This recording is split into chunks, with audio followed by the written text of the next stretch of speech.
My husband laughed and said, "Every woman notices me. I could replace you in a week." I nodded. Then I casually listed 4 names under my breath. The table went silent when he realized they weren't random, and everyone present suddenly understood why. I'm 35, and I've been married for 7 years.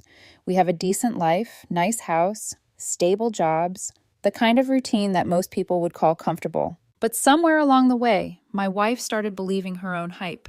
Social media didn't help. Every photo she posted got hundreds of likes. Comments from women she barely knew, telling her how handsome she looked, how lucky I was. She ate it up. It started small. Little comments here and there about how women still looked at her, how she still had it.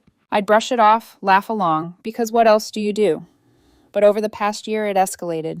She'd mentioned specific women who'd flirted with her at the gym, at the grocery store, at work, always with this tone, like she was doing me a favor by staying. Last Friday night, we had dinner with 2 other couples, our closest friends. We'd known them since college, the kind of friends who've seen you at your worst and stuck around. Anyway, we were at this Italian place we always go to, halfway through our second bottle of wine, when the conversation turned to relationships. One of the husbands was talking about how his wife still made him feel special after 10 years together. Sweet story, everyone nodded along. Then my husband decided to chime in. "I mean, it's nice and all," he said, swirling his wine glass. "But let's be real, the spark fades. You stop trying as hard. That's just marriage." I didn't say anything. I was cutting into my chicken, letting him talk. "Like, I love him," he continued, gesturing vaguely in my direction without looking at me. "But if we're being honest, every woman I meet still notices me. I go to the gym. I get hit on. I go to the store.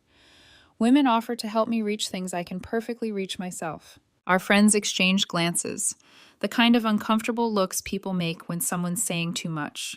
He didn't notice. Or maybe he did and didn't care. "What I'm saying is, if I wanted to, I could replace her in a week, maybe less." The table went quiet. He was smiling like this was a joke we were all in on, but nobody was laughing. I put down my fork and knife carefully, took a sip of water. Then I looked at him and said, "You're probably right." He seemed surprised. I agreed. "See, she gets it." "Sure," I said calmly. "You could probably replace me quickly. You've been working on it for a while." His smile faltered. "What?" I leaned back in my chair and said almost casually, 4 names. Just 4 first names, spoken quietly enough that only our table could hear. The color drained from his face. Our friends looked confused at first. Then I watched realization dawn on a couple of their faces. One of the husbands covered his mouth. One of the wives sat back, eyes wide. "What are you talking about?" my husband asked, his voice suddenly sharp.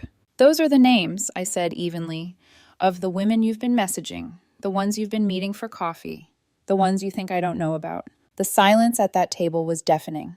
Around us, the restaurant continued its normal Friday night buzz, but at our table, time had stopped. "Update 1. He tried to recover. "You're being ridiculous. Those are just friends." "The first one," I interrupted, still calm. "You've been messaging her for 6 months. Met her 4 times that I know of. Coffee twice, lunch twice.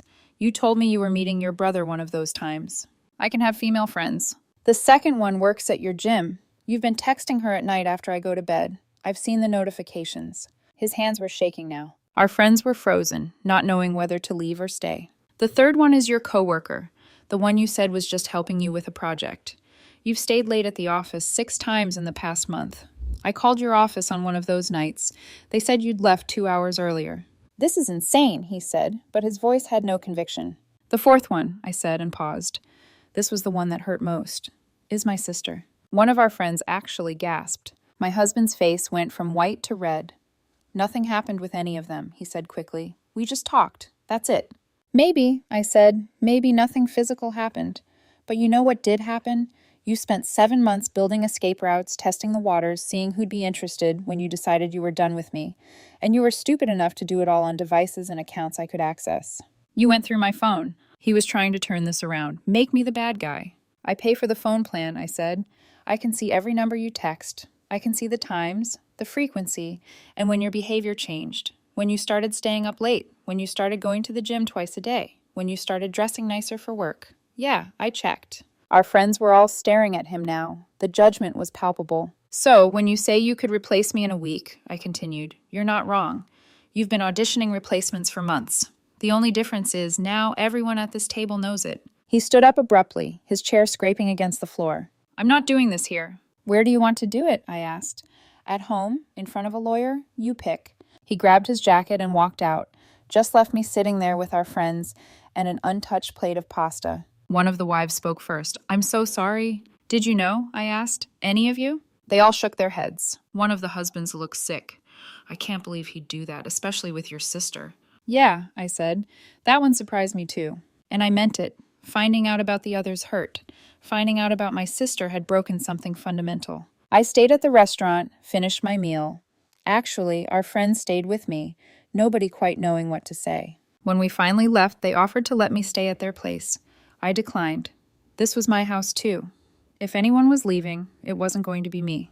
Update 2. He was home when I got there, sitting in the dark living room with a glass of wine. We need to talk, he said when I walked in. Now you want to talk? I replied, not turning on the lights. I sat in the chair across from him. You humiliated me in front of our friends. I stated facts, I corrected. You humiliated yourself by doing what you did. Nothing happened, he insisted again. I swear to you, nothing physical happened with any of them. Why should I believe you? I asked. You've been lying to me for months. Why would you suddenly start telling the truth now? He was quiet for a moment. Because it's the truth. I don't know. I was flattered by the attention. I liked feeling wanted, but I never cheated. You had emotional affairs with 4 different women, I said. One of them is my sister. Do you understand how twisted that is? Your sister came on to me, he said defensively. I didn't pursue her. But you didn't shut it down either, did you? You kept talking to her, kept responding to her messages, let her think she had a chance. He didn't answer. When did it start with her? I asked. 3 months ago, at your parents' anniversary party. I remembered that party. I'd been helping my mother in the kitchen, left him alone for maybe 20 minutes. That's all it took. What did she say to you? Does it matter? Yeah, it does, because I'm going to have to confront her eventually, and I want to know what I'm walking into. He sighed. She said you were an idiot for not appreciating me more. She said if she had someone like me, she'd never take me for granted. She asked for my number. And you gave it to her. Yes. And then you texted her for 3 months. It wasn't constant, just occasionally when I was feeling ignored. I ignored you? I asked, genuinely surprised. I come home every night. I do half the housework. I plan date nights. What exactly was I not doing? You stopped seeing me, he said quietly. You'd look at me, but you wouldn't see me. I felt invisible. So instead of talking to me about it, you started collecting backup options. I didn't think of it like that. How did you think of it? He didn't have an answer. We slept in separate rooms that night. I lay awake most of the night, my mind racing. In the morning, I had a decision to make. Try to work through this or end it. I called my sister first thing Saturday morning. She answered on the second ring, her voice cheerful until she heard my tone. We need to talk, I said. About what? About you texting my husband for 3 months. Silence. Long, damning silence. Don't lie to me, I cut her off. He already told me everything. I want to hear your side. She stammered for a minute, then said, Look, it wasn't serious. We just talked. He seemed unhappy, and I was trying to be supportive. Supportive? I repeated flatly. You told him I was an idiot. You asked for his number. That's not supportive. That's predatory. I never touched him. You betrayed me, I said, my voice rising despite my efforts to stay calm. You're my sister. You were supposed to have my back. And instead you tried to move in on my husband the second I left the room. He responded to me, she shot back defensively. If he was happy with you, he wouldn't have. So it's my fault. I'm just saying maybe you should look at why he felt like he could talk to me. I hung up on her. If I stayed on the phone any longer, I'd say something I couldn't take back. Next, I texted the other 3 women. Short, simple messages. Stay away from my husband. If you contact him again, I'll make sure your significant others know about your conversations. 2 of them apologized immediately. Lengthy messages about misunderstanding boundaries and respecting my marriage. The coworker wrote 3 paragraphs about how it was purely professional and she never meant to cross a line. The gym woman tried to play dumb, claimed they were just workout buddies. I sent her a screenshot of one of their more flirtatious text exchanges. She stopped responding after that. My husband came downstairs around 10 o'clock. I was sitting at the kitchen table with coffee and a notepad, where I'd been listing out everything we owned, trying to figure out how you divide a life built over 7 years. What are you doing? He asked, his voice small. Preparing, I said without looking up. For what? For whatever comes next. He sat down across from me. I want to fix this. I finally looked at him. Why? The question seemed to surprise him. Because I love you. Because we've been together for 7 years. Because marriages are worth fighting for. Do you love me? I asked. Or do you love the stability I provide? The house, the life, the safety net while you shop around for something better. That's not fair. None of this is fair, I said. But answer the question honestly. If you met me today, knowing what you know now about yourself and what you want, would you choose me? He thought about it for too long. That was answer enough. Update 4. We tried counseling. That was my condition for not filing for divorce immediately. He had to go to therapy, both individual and couples. He agreed, probably because he didn't have much choice if he wanted any chance at salvaging things. The therapist was good, patient, didn't take sides, asked hard questions of both of us. In our 3rd session, she asked my husband directly, "Why do you think you sought validation from other women?" He talked about feeling overlooked, about aging, about social media making him anxious about his appearance, about wanting to feel desired. All valid feelings, the therapist said. But the way he handled those feelings, by betraying trust and building escape routes, that wasn't healthy or productive. Then she asked me, "Why did you stay silent when you first suspected something was wrong?" I didn't have a good answer ready. Pride, maybe. Fear of being right. Hope that I was wrong. I'd noticed changes in his behavior months before I confirmed anything. I could have confronted him then, forced the conversation earlier. Instead, I gathered evidence and waited, building my case like I was preparing for trial. You were both protecting yourselves instead of protecting the marriage, the therapist observed. Maybe she was right. But knowing that didn't fix what was broken. Understanding why something shattered doesn't glue the pieces back together. We went to counseling for 6 weeks. 6 sessions of unpacking years of unspoken resentments, unmet expectations, and fundamental communication failures. He admitted that he'd been seeking validation because he felt taken for granted. I admitted that I'd gotten comfortable, complacent, that maybe I'd stopped making him feel special in the small, daily ways that matter. But here's the thing about affairs, emotional or otherwise. They're not really about the person being cheated on. They're about the person doing the cheating and what they're running from. He wasn't just running from me. He was running from himself, from aging, from insecurity, from the reality that social media validation isn't real intimacy. After one particularly difficult session, we were sitting in the parking lot of the therapist's office. Neither of us wanted to go home yet.